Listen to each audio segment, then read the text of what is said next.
Hi, everybody. How are you guys? Good.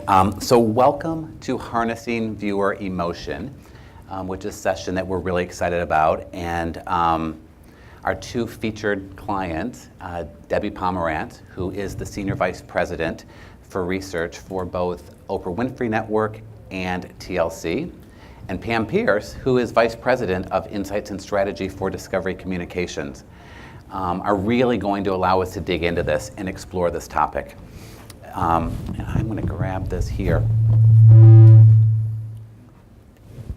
So we're going to dig in. The main event is to really hear from Debbie and Pam in terms of the learnings that surface from this emotional segmentation study, which we conducted for them. So the origins of the study, as well as how they've been able to take the learnings and really infuse them into both their programming and ad sales strategies. And I think that's really what will bring this to life.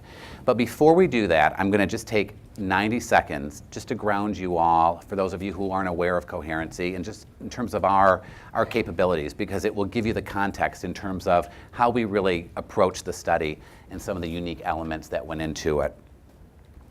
So Coherency, we're a marketing insights and strategy firm, and our specialty is really helping brands get a better understanding of emotional connection, and really the drivers of emotional connection with their viewers, with their consumers. And one of the ways that we do that is our proprietary methodology, which is called Love Quotient, which is a system for measuring and deepening the emotional connection between consumers and brands and or viewers and TV networks. So this system was developed by former marketing scientists from eHarmony and is based on the fundamentals of relationship science and neuromarketing, and utilizes a compatibility matching algorithm to develop a quantitative model to define what drives love with brands. It's been validated over a multi-year study, over 250 brands, 6,000 consumers, which confirmed how brand love does in fact predict consumer behavior. Okay? So, Pam and Debbie, this is really where, when we think about the system and how we approach the study, it'd be great to hear, as much as you guys are willing to share with the group, in terms of how'd you guys come together, right, in terms of programming, ad sales development, as you thought about this in a collaborative manner. What really was it about this that brought the research together for this particular initiative? You want to start? No, you go. Okay, I'll start. So first of all, Pam and I work very, very closely together, and we often have projects that we decide to move forward on together. But certainly, even though we had discussed it, there were different perspectives that we brought to the table from a programming and an ad sales perspective, and from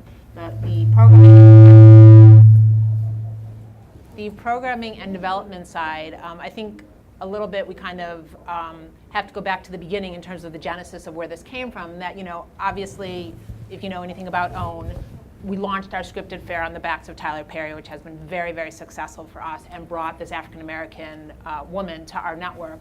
And I will admit that I think we became a little bit guilty of, if we build it, they will come.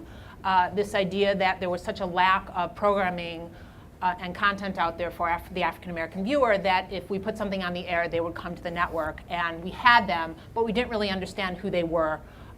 Or really what they wanted to see. And so when we launched our original scripted fair, these two shows in 2016, Queen Sugar and Greenleaf, to amazing, amazing success, it became very apparent from the data that we did have that we had found a different audience that was suddenly coming to the network. And so that's really kind of where the genesis of this project came out of, because we really felt that we needed to understand what those differences were. We were seeing a lot on social media about kind of how people felt about our programming, but we didn't really understand what that meant.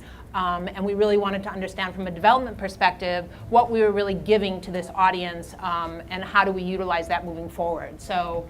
And then on the sales side, with the success of our programming, we were actually getting a lot of questions from clients. They would say things like, we know you're doing something right, can you tell us what you're doing? And so we knew we could see it through social media, but we felt like it was a real opportunity for us to really understand what was going on behind and what was that emotional connection that was bringing people to OWN in a way, and what we were delivering on that seemed so different than what was out in the marketplace. So it was a way for us to talk about what we were doing internally, externally on the street, and potentially share that with marketers, which is what we've been doing with it. Great, great, thanks. Terrific. Well, let's do this. Let's share a little more about the study, and then we can talk more about how, in terms of the learnings, how you've been able to actually apply those with your respective strategies. So the design included 2 integrated phases. One was, a large-scale quantitative survey. Over 1,800 people were interviewed through our Love Quotient system. And then we also had a complementary qualitative phase where we brought 140 of these viewers into a private digital hive, which is a moderated, facilitated private room that allows them to interact with each other and with OWN over a 10-day period. And we really got them working on some creative activities. Everything from photo collaging to video journaling to co-creation challenges and so on. And that really helped us explore who she is, how she sees race and culture reflected in the media, and how she really wishes to engage with programming.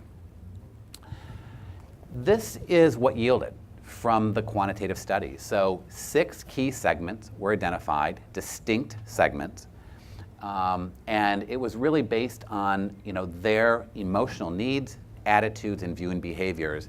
And from that, a priority segment was surfaced based on a hypothesis that you all had in terms of this viewer, that they really felt was an unmet need, had unmet needs that you all could own. She was called, defined the inspired self-seeker. And this is when we were able to put a little more context around this. We were then able to really, from both phases, start to put a little more definition around who she was. So we were able to size the segment, get a little more specific around her demographics, and then even over to exploring her emotional needs in terms of what she looks for in her TV consumption, as well as her viewing attitudes. We went into that digital hive, that qualitative exploration over the 10 days that I talked about.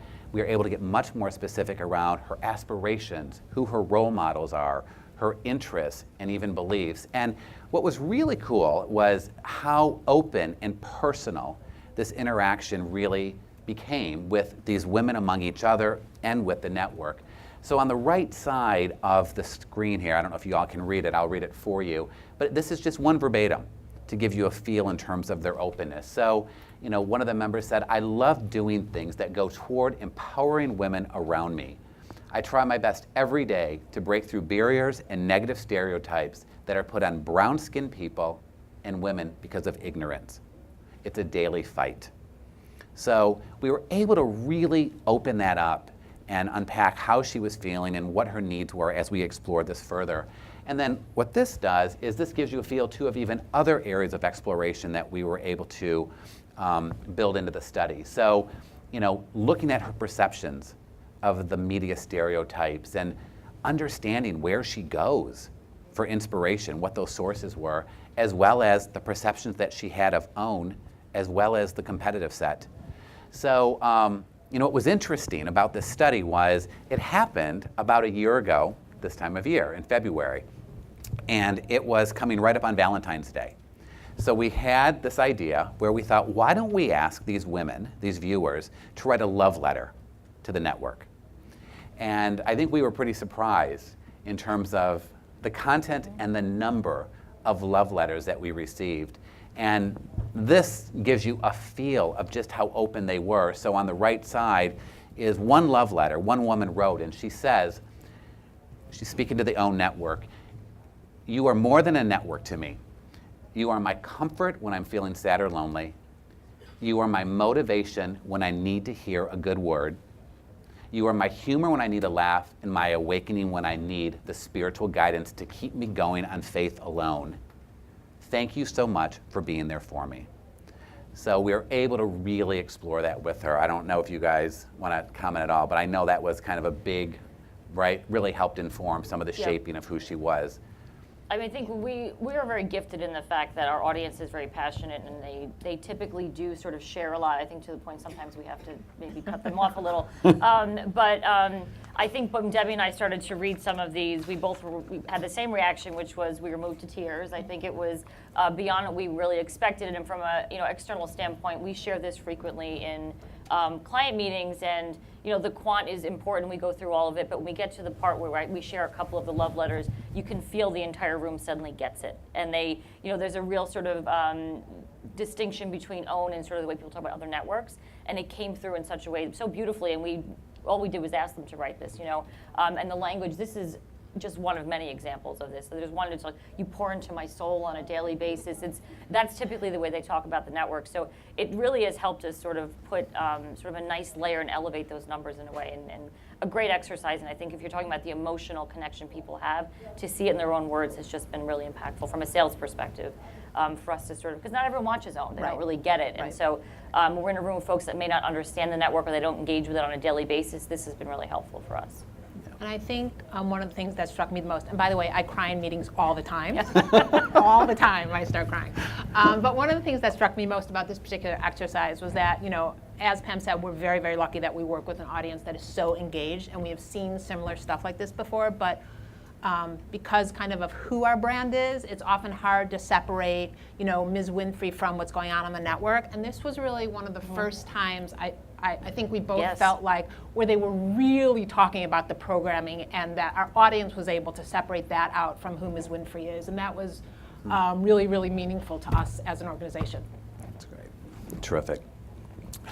So, this gets to the exciting stuff. I mean, there were a number of learnings. I know we've all done a number of studies where you're working with a number of elements, but then again, as you all approach this, both from, again, ad sales and programming, and how you really thought about actioning that, I think it would be really helpful just to talk about how you've been able to operationalize, what this has actually informed. So let's just start with, again, it was a two-phase study. As you said, we've got the quantitative to really help define the segments, get to the surface the drivers, and then we had the qualitative to help contextualize and really dimensionalize who this inspired self-seeker was. Can you all talk about just the value that you found in each of the phases? I mean, and any reflections on maybe what you do differently or what really worked, just as we think about this from a research standpoint. So I always have been and will continue to be a firm believer that every study should have quant and qual as part of it, because I think that is really how you get the deepest picture of whatever you're wanting to look at. For me, particularly this digital hive was really, I had never participated in anything like this before, and it was really fascinating for me. And one of the things I remember us talking about was that, often you'll do these hives and people will come in and out of them, but with this group, people were really in them for the 10 days or the 2 weeks that it was open. And they were really, really, really engaged. So particularly for this study to really see how engaged people were, and not just, with writing these love letters, but to see how meaningful our programming had become to them. And again, this study was really done on the backs specifically of Queen Sugar and Greenleaf, and those shows have so resonated with this group. And to really kind of isolate who this inspired self-seeker is for us, which quite frankly at the end of the day is really who Ms. Winfrey envisioned when she started the network. It is, and I hate this word, but I'm going to use it, kind of this upscale viewer, but really this woman who has been horribly underserved by what's going on in the media, and doesn't see herself reflected almost anywhere on television, and because of that also doesn't feel like there are role models for her or her children, and hates the negative stereotype that's propagated by the media, the shows that are on certain networks, that she does not feel is a reflection of her at all. And she's really had no place to come, we found. So to get all of that out of this study was so meaningful. And so from a sales perspective, obviously it informs our programming, and I think informs our strategy in that way. But we use it as the sort of cornerstone piece of our go-to-market presentation. I think, as much as the audience was feeling like they were being sort of underserved and ignored in a lot of ways, I think a lot of the clients and advertisers we were speaking to felt a little bit confused. and really weren't digging down to understand the nuances of this audience. And so we brought up this woman, the inspired self-seeker, as someone they really hadn't seen before, because she wasn't really being pulled out in a way in some of the sort of top line data that you'd see just from sort of general market kind of information. So it really became a learning session, I think, for a lot of our clients, and particularly like brand direct conversations, groups where they have, you know, embedded, you know, teams focusing on multicultural, are really interested in sort of what we're finding here, and so why they're coming to us in a very specific way, what we're doing differently at OWN, and how that can then sort of impact the tone of their advertising as well. We also use it to inform any of our branded content, so we partner with advertisers. It's really meant to sort of be an extension of what's happening on air, obviously coming out of programs. So because we're using it as a filter in many ways for our programming, it's a really sort of natural, you know, segue into then, you know, bringing you into our sort of circle, using that as a guide from a branded content perspective as well. So it's really been, you know, sort of twofold. And I agree with Debbie, the sort of balance of the qual and the quant is always important. Everybody wants to see the numbers and they can check that off, and that's great. And it's nice that we could really put numbers behind it. But again, because we're really bringing this sometimes to rooms that are not as close to it, the qualitative piece and the digital hive, and just, we tell the story of how engaged those audiences were. And when you're talking to a room full of researchers, people are impressed by that, because we know it can be hard to keep people engaged. So it just speaks volumes about our audience and truly what the connection that they have with the network. Even beyond, you know, Oprah herself, it's really about, you know, moving into a space of the programming. How, again, I think you touched on this, Pam, but how have you been able to leverage this research with other research across the organization? Well, we've always talked about sort of the emotional connection that OWN's had with viewers since launch. Both Debbie and I have been on the network, you know, really from the beginning. So we've seen the evolution. You know, we're taking this, and I think you mentioned before, like, what else would we have done differently? I don't think it's differently. It's the questions I get asked at the end of every meeting. You know, because this really talks about her emotional needs for viewing. So what else she's watching, how those things are being, you know, fulfilled by, and it's not just our programming. We look at, you know, the landscape of programming. The next question from most advertisers is, you know, how does that affect her purchase behavior? So that's the sort of next thing that we were looking to do. We did do two things in terms of fusing the segmentation both to Nielsen as well as MRI, which is going to, you know, I just got that last week. Yeah. So that's really, so we're looking in 2018 and being able to expand that both from understanding across the ratings and viewing sort of landscape on sort of Debbie's end, and then from our perspective, MRI being able to connect it with that deep sort of data set that's recognized and used on the agency and advertiser side to really be able to see who the inspired self-seeker is in terms of all of those psychographics and attributes there. So that's how we've been leveraging it and plan to through 2018. And just to add a little bit on top of that, from a development perspective, it's such a strong and important segmentation, but obviously when you're creating a segmentation, you don't want to make the mistake of kind of going too far over to one segmentation. And so as we are actually talking about currently redeveloping our Saturday night, which historically has been a night of unscripted television, we are actually not really focused on this inspired self-seeker, but focused on the other segments, because at the end of the day, the reality shows that are rating are the shows that are on, you know, the VH1 and Lifetime, et cetera. And so these other segments who are really looking to that type of programming because they're entertaining.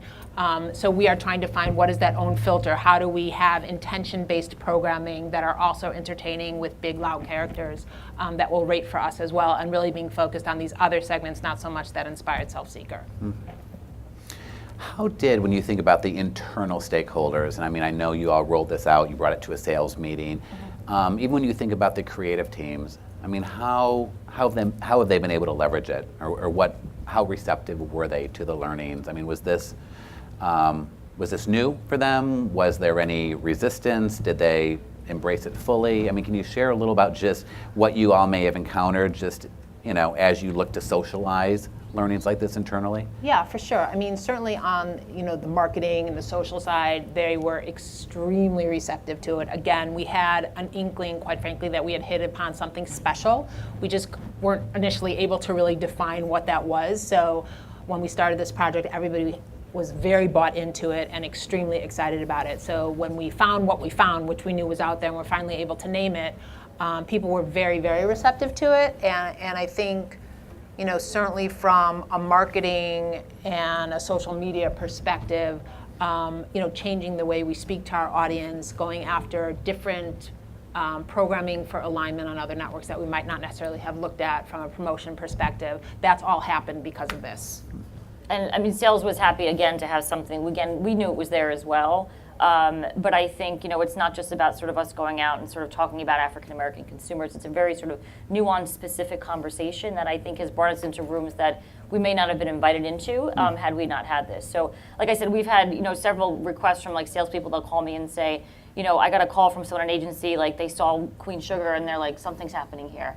I know it's good. We want to know what's driving it. And they know that we've got some sort of secret sauce in the background. So it's really been helpful in opening doors for us in that way. And it's about OWN, but I think, we certainly, to Debbie's point, I think it's really about sort of the intention that's coming from the top down of really serving an audience. And we're doing it in our way, and other networks are sort of serving it in that way as well. But it's kind of we always kind of think of all boats rising, but the intention is really to sort of highlight sort of the nuances of this audience, which certainly she has felt underserved, and I think as a marketplace we've done a little bit of an injustice there as well. So we have bigger aspirations in terms of what we're doing. Yeah, it's interesting. I mean, you think about this morning's presentations and how we can very much just get very specific in terms of set definitions, right? Female, right? African American, different definitions. And I think this is an example how you're really trying to transcend, right, some of those just buckets that marketers or even advertisers can think about in terms of this is how you cut the universe, and bring a much more nuanced story and really helping change that conversation and help people rethink how they might even go to market. Great. I think you touched on this, but what's next? I mean, how would you think about, Debbie, you talked about, now you're looking at the other segments, but where do you think the biggest opportunities are now as you've kind of now set this, you've defined a new way of doing it, but as you're looking at your biggest priorities this year, with, whatever you can reveal, where would you say this would take you? I mean, from a programming and development perspective, our goal is, quite frankly, to be the premier platform for African American content. So, and that extends to digital as well. So, we are staying on the same path, quite frankly, especially on our scripted. We have several series in development right now that hope to be on the air in 2019. And we will continue to develop for this segment, but also obviously for a larger African American community. And certainly it is kind of, again, as I said, redefining what we're doing on Saturday nights, because when we have specifically on Saturday nights programmed for that inspired self-seeker, we have created beautiful intention-based programming that are not rating the way we need it to. So that will continue to define our unscripted programming on Saturday nights as well. And so on the sales side, I think one of the shifts that we're making, so we're part of the larger Discovery organization, so certainly we leverage these findings. OWN is obviously as Debbie mentioned, that's sort of seeking to be that premier destination, but how this can sort of inform some of our other networks and their strategies in that way. But it's also shifted how we think about ad effectiveness and how we evaluate campaign effectiveness. When you think about, you mentioned here a little bit, we went into media stereotypes. Not something we typically ask in a sort of ad effectiveness piece of research, or you just go through the funnel, but because we know this is such an important thing, we add those questions in to sort of say, how well did you also then meet their needs in that way? So it's shifting things a little bit there as well. And again, we're hoping that sort of can shift some opinions in the marketplace, but also sort of not just awareness, but awareness in the right way, awareness that's in a meaningful way. So it's shifting some things internally there as well in terms of how we measure things. Great. Great. Is there anything I didn't ask you that you think would be helpful to share with the group? I don't know. I will say that we have done some work on the TLC side on this as well, and it has been equally as beneficial on the TLC side as it has been on OWN. So I'm a firm believer. Obviously, I work for two networks that have extremely emotionally engaged audiences, so I'm very lucky that way. But even for anyone to be able to kind of find this piece within their audience, I think it's out there and it exists. And as we talked about this morning, we talked about here to really kind of define those specific niches for all of us, because that's what the audience is moving to. And I look at the African American landscape right now the same way 20 years ago people looked at 18 to 49-year-olds. Let's just buy it. Let's just develop to it. But at the end of the day, just like a demographic group, not every African American is watching the same programming just because they're African American. So, what are the intersections in that? And this really helps. This kind of data really helps with that. And I think we've loved working with Coherency. Yes. So we would tell all of you to go work with them. Okay. I think so much data, we have so much data that's coming at us, and it's still really important to have these stories to tell. And I think particularly for where we are in our network sort of life cycle, to be able to really understand the people that are coming and who they are as human beings, and sort of what drives them emotionally. And I am surprised you didn't ask us if Oprah's running for president. I feel like somebody at some point's going to ask us that. You just did. I did, but that was so that if you had that's what I thought you would ask. But I do have one last question. What did Oprah think? She was very excited about this. Yeah? Yes, she was very excidet about this. All of the response was very, very positive. Yes. She was happy that we were able to identify the person who she knew existed all along. Yes. Yes. Excellent. Yeah. Good. There they are. When we thought about the 6 segments, I think it's fair to share, if you guys are okay, you all had a hypothesis, right? Yeah. So, Own had a hypothesis about this segment before she was even called the Inspired Self-Seeker. The name really was born out of the information that the study surfaced. But you really felt like this was an audience, her needs were not being served, that Own could really claim and own. So when we did this segmentation study quantitatively, again, we all know with segmentation studies, you need those segments to really be distinguishable, right, in terms of really understanding who they are. Now, as Debbie shared, they are now going deeper in terms of looking at these other segments that they can reach. But I think this one was really driven by this hypothesis in terms of what you all came in with and wanting to really confirm that, but then contextualize that. And then the other ones, I think, are, as you're thinking about your priorities. And we obviously can't negate the rest of the audience. She is super important, but she's 22% of our audience. So, and when I think about the Tyler Perry audience, for example, while there's certainly crossover and duplication to our other programming, they are a very, very different specific audience. And we are so grateful to them, and we're not negating them or forgetting to develop and program to them. It is just that we did have this hypothesis that we had kind of hit upon something really, really special that we needed to be able to further define. Well, great. Well, thank you, Debbie and Pam.